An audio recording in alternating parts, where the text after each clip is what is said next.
Hello दोस्तों, आप सभी का स्वागत है आपके अपने YouTube channel study with Ranjit में। आज के वीडियो में डीएलएड फोर्थ सेमेस्टर मैथ के कुछ और भी क्वेश्चन को सॉल्व करेंगे। तो चलिए शुरू करते हैं और क्वेश्चन को सॉल्व करते हैं। जैसे यहाँ पहला क्वेश्चन है, एक वर्ग का विकर्ण 5√2 सेंटीमीटर हो तो वर्ग की भुजा क्या होगी। तो वर्ग का जो विकर्ण होता है, वर्ग का विकर्ण ये जो होता है ये √2 और गुणे भुजा के बराबर होता है।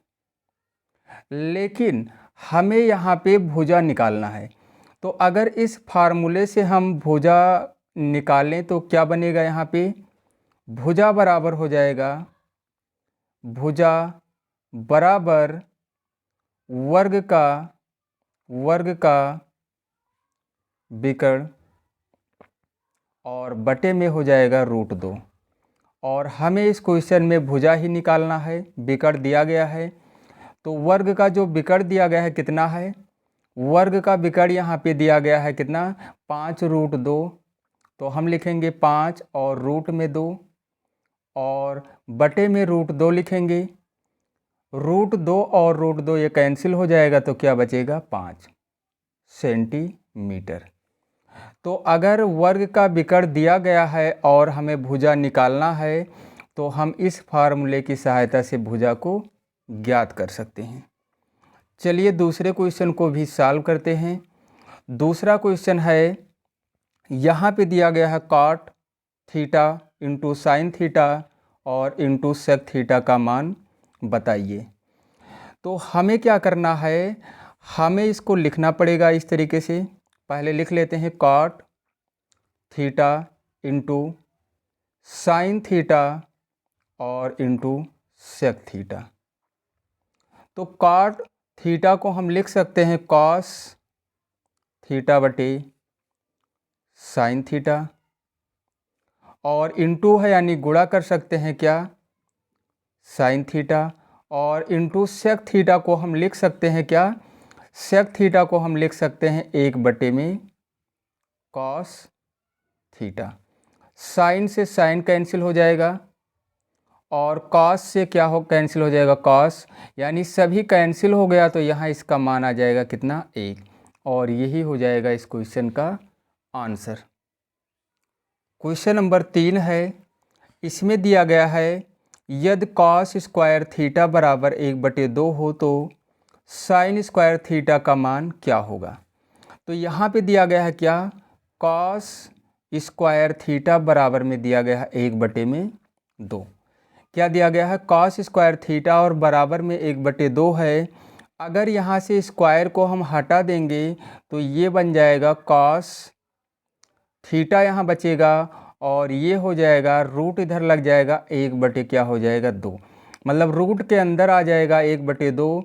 और इसको हम ऐसे भी लिख सकते हैं cos थीटा और बराबर में 1/√2 भी लिख सकते हैं। cos थीटा यहाँ लिखना है, cos थीटा बराबर क्या हो जाएगा, 1/√2। तो cos ये कितने अंश का मान होता है, ये होता है cos 45 अंश का मान। इसका मतलब हुआ थीटा का जो मान आया है कितना आ गया है, 45 अंश।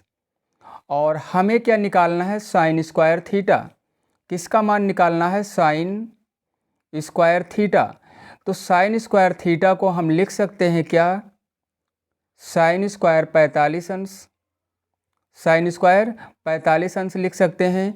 और साइन 45 अंश का मान होता है 1/√2 और इस पे लगा देंगे स्क्वायर, यानी ये हो जाएगा 1/2, इसका रूट हो जाएगा कैंसिल। पावर 2 अगर लगा है तो इसका जब 2 बार गुणा कराएंगे तो इसका रूट कैंसिल हो जाएगा और आंसर आ जाएगा कितना, 1/2। तो सबसे पहले हम थीटा का मान यहाँ निकालेंगे, उसके बाद थीटा का मान यहाँ रख देंगे, यानी साइन स्क्वायर 45 अंश और 45 अंश का जो मान होगा 1/2 हो जाएगा। तो इस तरीके से हम इसका मान साइन स्क्वायर थीटा का मान निकाल सकते हैं और वो मान कितना आया है 1/2। चलिए क्वेश्चन नंबर 4 को भी सॉल्व करते हैं। क्वेश्चन नंबर 4 में दिया गया है 201 का स्क्वायर है, यहाँ पे 201 का स्क्वायर है और गुणे में क्या है 200, और माइनस में दिया गया है 200 का क्यूब। अब देखिए यहाँ पे इन दोनों पदों में अगर हम 200 को कॉमन ले लें तो यहाँ पे बचेगा 201 का स्क्वायर बचेगा, ये 200 कैंसिल हो जाएगा, और यहाँ पे पावर 3 था यानी 200 की पावर क्या बचेगा 2। अब देखिए ये हमारा बन गया है ए स्क्वायर माइनस बी स्क्वायर। एक फार्मूला होता है ए स्क्वायर माइनस बी स्क्वायर और बराबर में होता है ए प्लस बी और इनटू में ए माइनस बी। इसी फार्मूले पे इसको रख देना है 201 का स्क्वायर माइनस 200 का स्क्वायर। इस 200 को हम बाहर ही रखेंगे और ये हो जाएगा 201 प्लस में 200 हो जाएगा यानी ए प्लस बी, और इनटू में हो जाएगा 201 माइनस क्या हो जाएगा 200। अब यहाँ पे 200 है, 201 और 200 को जोड़ा गया तो कितना आ गया 401, और 201 में से 200 को जब घटाया गया तो कितना आ गया 1। अब हमें क्या करना है, हमें 401 और 200 का गुणा करा देना है और 1 का। जब इन तीनों का गुणा कराएंगे तो 401 का गुणा 200 में जब कराएंगे तो कितना आ जाएगा, तब यहाँ पे आ जाएगा 401 दुगना हो जाएगा 800 और 2, और यहाँ पे 2 जीरो लिख लेना है और 1 में गुणा कराएंगे तो उतना ही आएगा। इसका मतलब ये हुआ कि 200 और 401 का गुणा इतना आएगा, और हमारा जो आंसर होगा क्वेश्चन नंबर 4 का वो हो जाएगा 80,200। तो इस तरीके से हम इस क्वेश्चन को सॉल्व कर सकते हैं। चलिए अगले क्वेश्चन को भी सॉल्व करते हैं। Question number 5। क्वेश्चन नंबर 5 में क्या दिया गया है, क्वेश्चन नंबर 5 में दिया गया है एक वर्ग का क्षेत्रफल 75,625 सेंटीमीटर स्क्वायर है, वर्ग की भुजा ज्ञात कीजिए। क्या दिया गया है, एक वर्ग का मतलब वर्ग का जो क्षेत्रफल दिया गया है, वर्ग का क्षेत्रफल ये कितना दिया गया है 75,625, और वर्ग का क्षेत्रफल का जो फार्मूला होता है भुजा गुणे भुजा होता है, यानी हम लिख सकते हैं 75,625 को बराबर में। तो भुजा को हम स्क्वायर भी लिख सकते हैं, भुजा स्क्वायर भी कर सकते हैं, और ये हो जाएगा 75,625।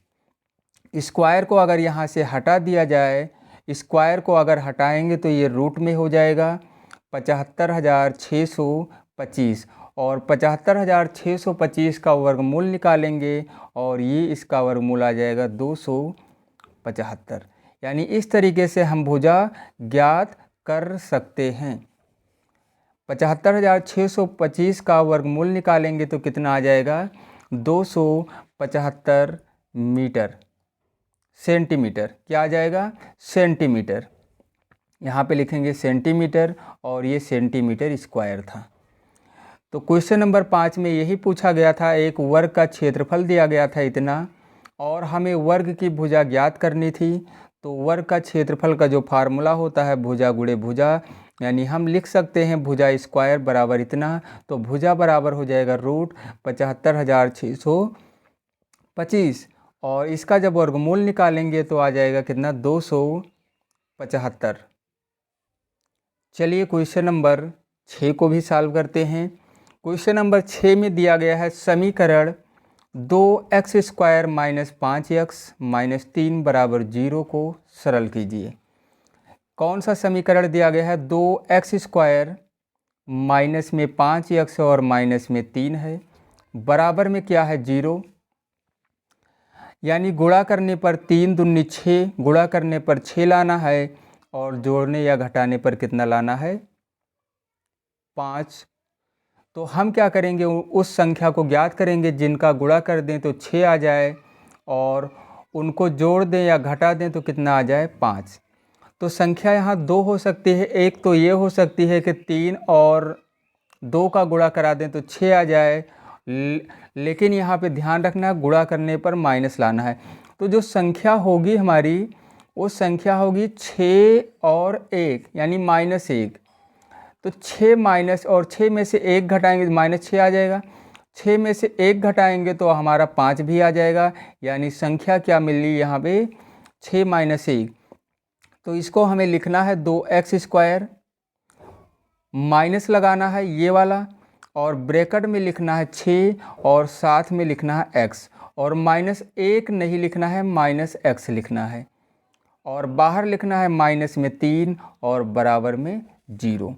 ब्रैकेट को हटा लेंगे यहाँ पे तो -6x हो जाएगा, माइनस और माइनस ये हो जाएगा प्लस में x, और माइनस में 3 हो जाएगा बराबर में 0।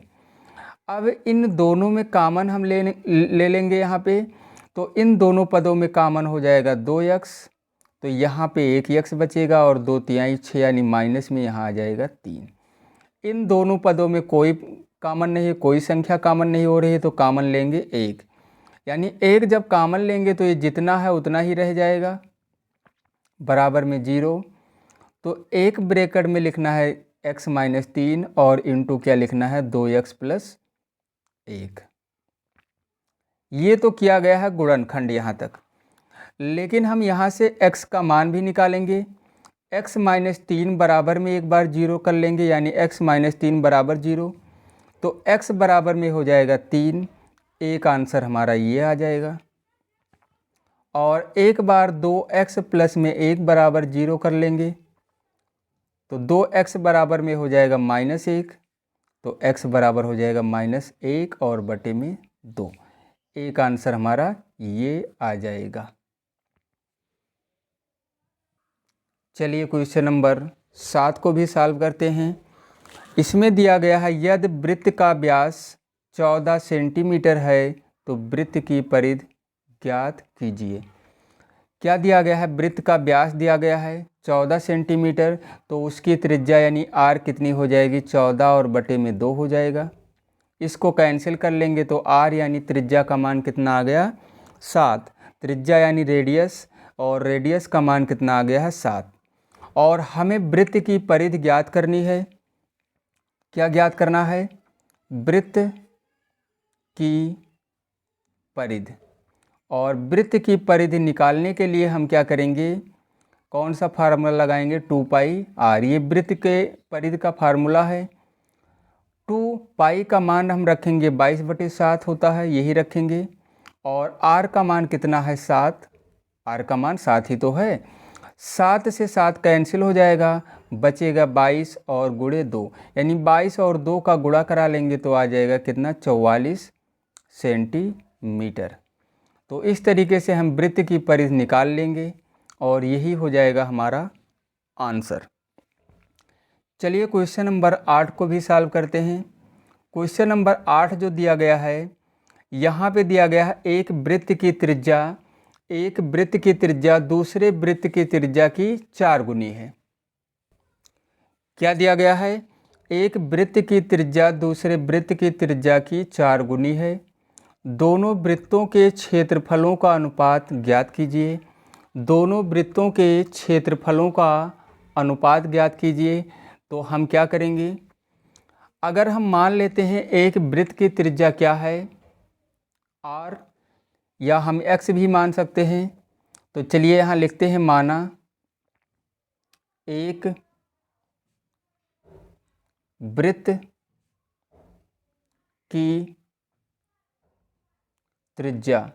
एक वृत्त की त्रिज्या को हम या x भी मान सकते हैं और r भी मान सकते हैं। तो चलिए यहाँ पे r ही मान लेते हैं। एक वृत्त की त्रिज्या क्या है r।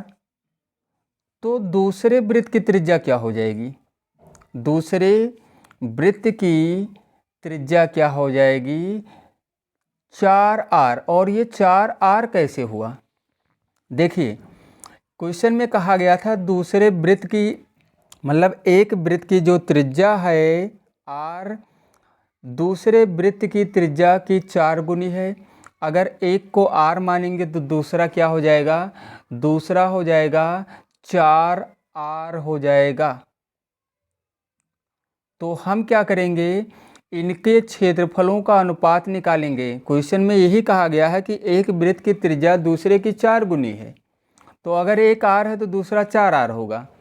और हमें निकालना है क्षेत्रफलों का अनुपात, यानी रेशियो निकालना है। तो अगर हम क्या लिखें यहाँ पे अनुपात, ये नहीं कहा गया है कि पहले वृत्त और दूसरे वृत्त के क्षेत्रफलों का अनुपात ज्ञात कीजिए। तो इसको हम क्या करेंगे, तो इसके लिए हमें क्या करना होगा, एक वृत्त का क्षेत्रफल, एक वृत्त का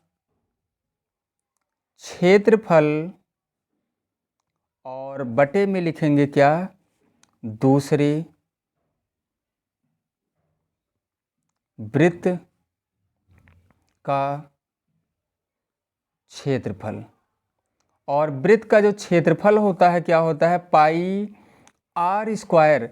तो पहले एक का मतलब पहले वाले को हम ले लेते हैं, एक वृत्त का जो क्षेत्रफल होगा पाई आर स्क्वायर होता है, और इसको इसकी त्रिज्या को आर ही माना गया है तो आर स्क्वायर ही रखेंगे।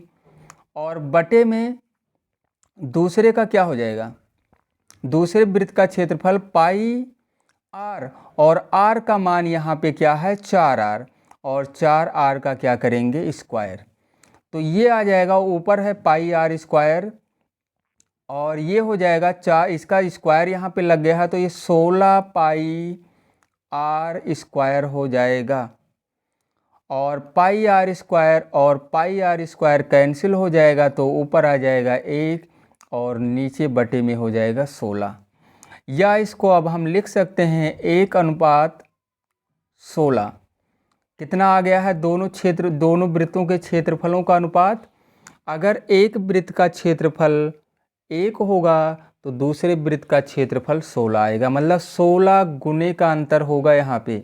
अगर त्रिज्या 4 गुनी कर दी जाए तो उसके क्षेत्रफलों का जो अनुपात आएगा क्या आएगा, 1:16 आएगा। और यहाँ पे ध्यान रखना, यहाँ पे दोनों वृत्तों के क्षेत्रफलों का अनुपात ज्ञात करने को कहा गया था। ये नहीं कहा गया था कि एक वृत्त का क्षेत्रफल और दूसरे वृत्त का क्षेत्रफल का अनुपात ज्ञात कीजिए। बस यहाँ पे हम पहले वाले वृत्त का क्षेत्रफल ऊपर कर दिए हैं और दूसरे वाले का नीचे कर दिए गए हैं। अगर ऐसा क्वेश्चन में कहा जाता कि दूसरे वृत्त का क्षेत्रफल और पहले वृत्त के क्षेत्रफल का अनुपात ज्ञात कीजिए, तो हम दूसरे वृत्त के क्षेत्रफल को ऊपर लिखते और पहले को नीचे लिखते।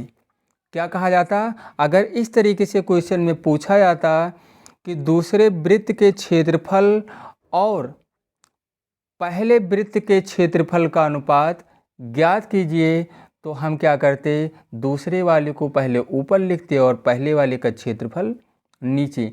तब ये हमारा आंसर आ जाता 16:1 आ जाता। तो इस तरीके से हम ऐसे क्वेश्चन को सॉल्व कर सकते हैं। चलिए क्वेश्चन नंबर 9 को भी सॉल्व करते हैं। क्वेश्चन नंबर 9 में दिया गया है क्यूब रूट यहाँ लगा है, मतलब 343 का हमें घनमूल निकालना है, और स्क्वायर रूट लगा है मतलब 576 का हमें क्या निकालना है, वर्गमूल निकालना है। कहा गया है को सरल कीजिए। तो यहाँ पे दिया गया है, मतलब यहाँ पे 343 का हमें क्या करना है, घनमूल निकालना है, और 576 का क्या करना है, वर्गमूल निकालना है। तो हम क्या करेंगे, 343 का घनमूल निकालेंगे तो इसका घनमूल आ जाएगा 7, और 576 का वर्गमूल निकालेंगे तो आ जाएगा 24।